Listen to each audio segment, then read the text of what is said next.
Assalamualaikum warahmatullahi wabarakatuh. Perkenalkan, nama saya Riko Ramadan Putra dengan NPM 2241150 dari kelas manajemen 22B. Di sini saya akan menjelaskan uji T homogen dan uji T non homogen. Pada slide ini kita akan membahas tentang uji T homogen dan uji T non homogen dalam statistika. Mari kita jelajahi bersama. Untuk yang pertama, di sini uji T homogen dibagi menjadi 5. Yang pertama, perbedaan variasi. Yang kedua, pengujian Levensy test. Yang ketiga, interpretasi hasil uji Levensy test. Yang keempat, uji T dengan varian homogen. Yang kelima, interpretasi hasil uji T homogen.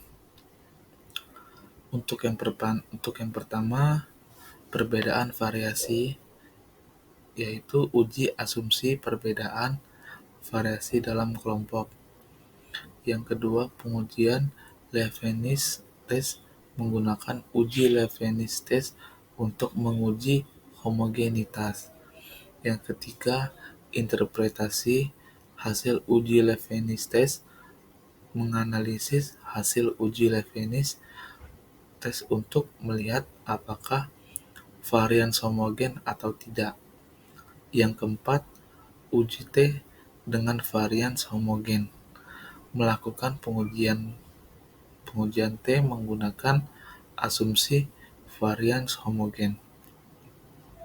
Yang kelima, interpretasi hasil uji T homogen, menafsirkan hasil uji T homogen untuk mengambil kesimpulan yang berguna. Lalu uji T homogen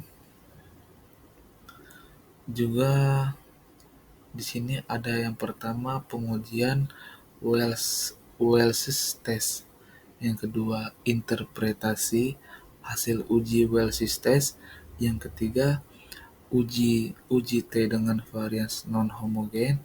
Yang keempat, interpretasi hasil uji T non homogen. Untuk yang pertama, pengujian Wells test menggunakan uji Wells test untuk pengujian varian non homogen. Yang kedua, interpretasi hasil uji Wells test menganalisis hasil uji Wells test untuk memahami perbedaan varian dan kedua, interpretasi hasil uji Wells test menganalisis hasil uji Wells test untuk memahami perbedaan varian di antara kelompok. Yang keempat, interpretasi hasil uji T non homogen.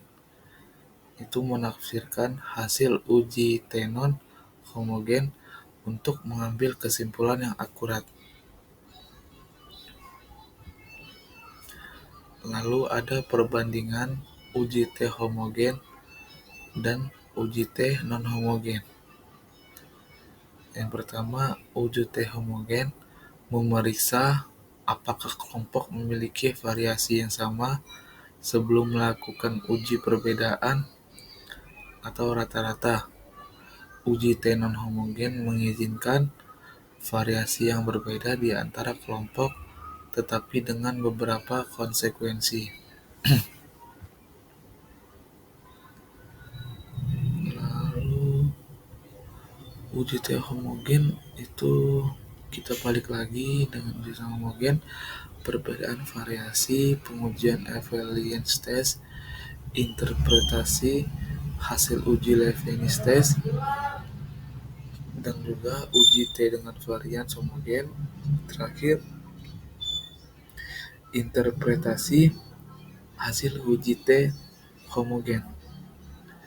Yang pertama, uji asumsi perbedaan variasi dalam kelompok. Yang kedua, pengujian Levensy test. menggunakan uji Leibniz test untuk menguji homogenitas varian.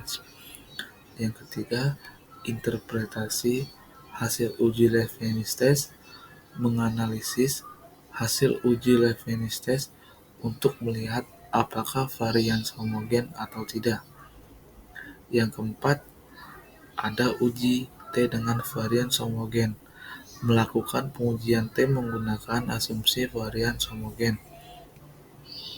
Yang kelima, interpretasi hasil uji T homogen, menafsirkan hasil uji T homogen untuk mengambil kesimpulan yang berguna.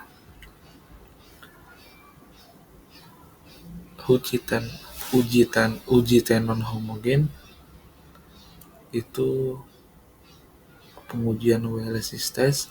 Balik lagi kita ke sini, interpretasi hasil uji Wheelesis test. Ketiga, uji T dengan varian non homogen. Yang keempat, interpretasi hasil uji T non homogen.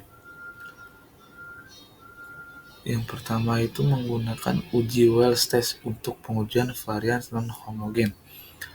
Yang kedua, interpretasi hasil uji Wells test, menganalisis hasil uji Wells test untuk memahami perbedaan varian di antara kelompok. Uji T dengan varian non homogen, melakukan pengujian T menggunakan asumsi varian non homogen. Yang keempat, interpretasi hasil uji T non homogen, menafsirkan hasil uji T non homogen untuk mengambil kesimpulan yang akurat.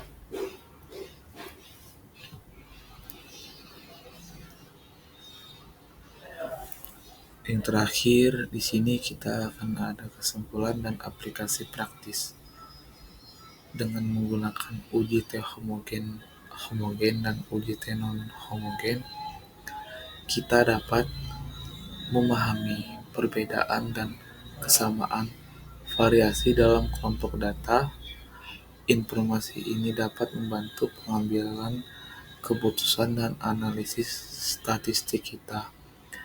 Jadi kesimpulan ini, kita memahami perbedaan dan kesamaan variasi dalam kelompok data, dan kita mendapat informasi dan membantu pengambilan keputusan dan analisis statistik kita. Itu saja yang bisa saya sampaikan. Apabila ada kesalahan, saya mohon maaf. Saya akhiri. Wassalamualaikum warahmatullahi wabarakatuh. Terima kasih.